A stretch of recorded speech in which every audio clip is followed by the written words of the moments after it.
Presidents are not kings. That was a message from a D.C. judge yesterday in a ruling that could force White House aides to comply with congressional subpoenas against Trump's orders, a decision Republicans are fighting and Democrats are celebrating.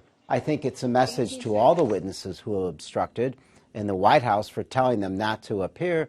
It's time to show up. It is not a final decision. It is not necessarily a surprising decision. This is one judge, an Obama-appointed judge. This is not unexpected, but it's also not sustainable. Of course, that decision is already being appealed, not that anyone is hiding anything, according to the president, who tweeted this morning the D.C. wolves and fake news media are reading far too much into people being forced by courts to testify before Congress. I'm fighting for future presidents in the office of the president. Other than that, I would actually like people to testify. I would love to have Mike Pompeo, Rick Perry, Mick Mulvaney, and many others testify about the phony impeachment hoax. I'd love to hear from them, too. You? I'd also love to hear from Trump's personal attorney, Rudy Giuliani, who's under yet more scrutiny today, with the Washington Post report claiming he lobbied the Department of Justice on behalf of a Venezuela energy executive under investigation for alleged money laundering. The report also says Giuliani stayed at that executive's estate while he was in Madrid trying to dig up dirt on Joe Biden. We also learned today that Phase 2 of the impeachment hearings will begin next week, with the House Judiciary Committee holding a hearing next Wednesday, looking at exactly what the Constitution allows for when it comes to impeaching a president. Trump's attorneys are being invited to take part as well, which could certainly get interesting. But as these inquiries go on at home, what effect is all this having on the U.S. standing globally, with all this talk of shadow diplomacy and a president willing to change U.S. policy at the drop of a hat?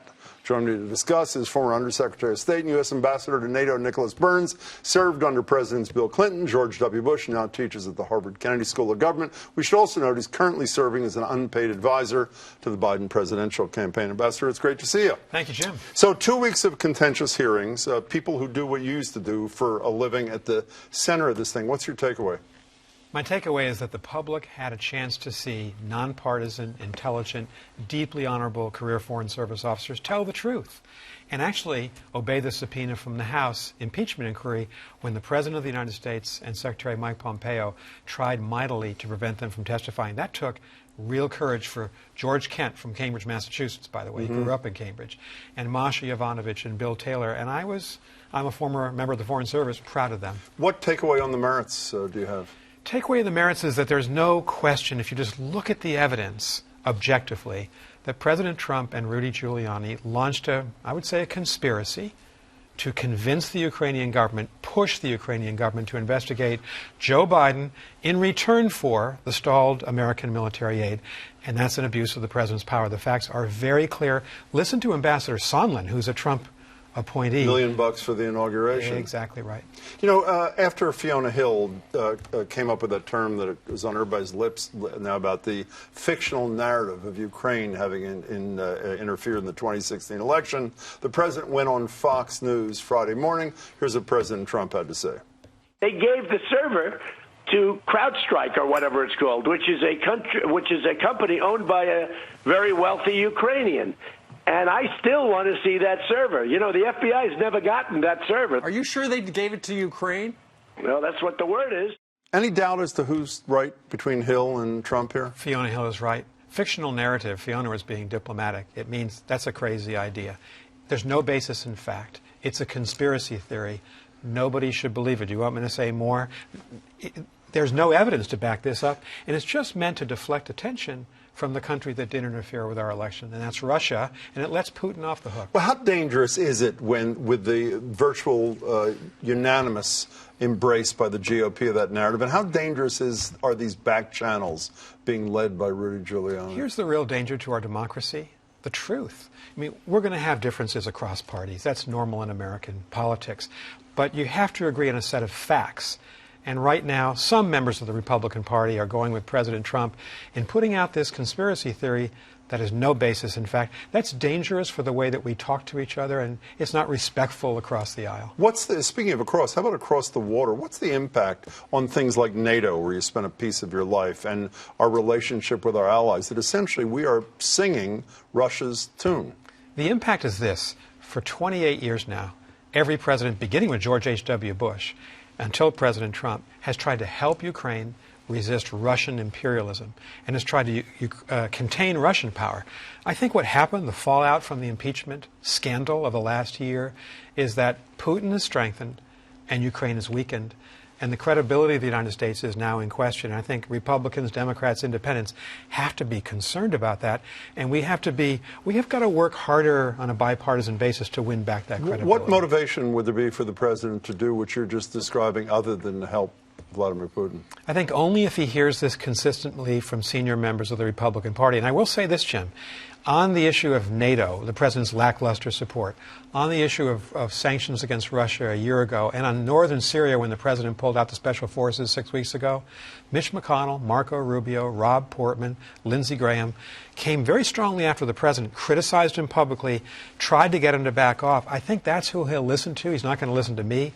Unfortunately, he probably won't listen to you either. I think he'll listen to the Republicans in the Senate. But they'll criticize him when I'm sure, when they clear in advance, maybe through Mitch McConnell, it's okay to criticize you. I was going to ask you, and now I will, how about the GOP not willing to say a peep on whether or not he crossed the line on this Ukraine deal? Dan Goldman, I mean, the counsel for the Democrats' contention is they're worried there's going to be a tweet in their inbox, or there's going to be a tweet they wake up to the next day. They're willing to take him on one thing, as you say, abandoning the Kurds. They're not willing to take him on this thing. My sense is because he's given him permission in one sense and not setting him not in the other. I don't think he's given him permission. I think the demarcation line is this. There are very narrow differences between senior Democrats and senior Republicans in Congress on foreign policy issues. There's a huge chasm between them on domestic issues. This impeachment inquiry is considered a domestic issue. It's a strike potentially against the president. Ukraine and Russia is not a domestic issue, and that's at the core of this. No, what I'm saying is, in foreign policy, there aren't as many differences. So the Republicans are willing to go after President Trump on foreign policy, and they've done it consistently. They're certainly not willing to do it on the continuation of the presidency, this threat of impeachment. I want to go back to what you said about people who did what you did for a living, people in the diplomatic corps, foreign service, that sort of thing. On one hand, I have to say, I've said this here and on radio, how good I felt about seeing the Kents and Yovanovitches and the Vindmans and the Taylors and the Hills and all those people, and about how brilliant they all were. Yes. That's on one hand. On the other hand, they're called never-Trumpers by people as high up as Donald Trump. In the case of Vindman, the intimation that he might be a double agent because he wasn't born in this country. What's the long-term or short-term impact of trashing people who are lifelong public servants? The impact is severe. I was in the State Department last week. I've talked to a lot of these people. And, you know, they haven't been defended. The Secretary of State and the President have not stood up for them. The President has led the campaign to vilify them. And I think the American people have seen, just as we need the military and we need the CIA, we need these foreign service officers out there protecting us, defending us, advancing our values, and they're non-partisan. All the people who testified worked loyally for George W. Bush and for George H.W. Bush, as well as Bill Clinton and Barack Obama, and now President Trump. So I want just briefly on the one person that I wanted to bring up with you, their boss, Mike Pompeo, for Yovanovitch, for example, forced out with these scurrilous, phony scam rumors. What's that like when the top dog just abandons you to the wolves? People do feel abandoned. They feel bereft of support. And the Secretary of State has one fundamental obligation, Jim: stand up for the institution when people do the right thing, as all these diplomats did in testifying. You know, a lot of people, well, maybe 45, well, it's a split in this country, want to see Donald Trump not have a second term. Leading in national polls right now is the guy you're giving unpaid advice to. A lot of people watch those debates and don't have confidence that the late 70-something Biden still has it to be the leader of this country. Why are they wrong? I think, look, Vice President Biden is the most experienced person in the race, and he can defeat Donald Trump. He's very current on all the issues. He's got a lot of plans for the next 4 or 5 years as a message to my millennial daughters in his campaign. You're not worried when you see him on a debate stage? No, I'm not. Can we come back here? I think he's solid, and I think he can do a great job for the country. Did you meet Enes Kanter in the green room before? I did, and I must look say, at the look on your face. I did. I'm a lifelong Celtics fan. Oh, okay. I don't want to talk about the Celtics. But I'm also an admirer of his. That's what I want to ask you about. What's the impact of a basketball player having the courage that he's had, essentially, at great personal risk, That's right, to take on the dictator, essentially. I know there was no like dictator of his home country. What's the impact It takes of that? enormous personal courage. His native country is run by an authoritarian dictator who has arrested, 75 to 100,000 people in the last 2.5 years since the attempted coup. More journalists in jail in Turkey, more generals in jail in Turkey, more innocent people in jail in Turkey, and Enes Kanter has stood up for human rights, for the dispossessed there. And I just think as an athlete, someone who has a platform, he's doing the right thing, but it's not easy, and there are potential ramifications for him or his family. So I admire what he's doing. So do I. Good to see you. Thanks, Jim. Nick Burns, thanks so much.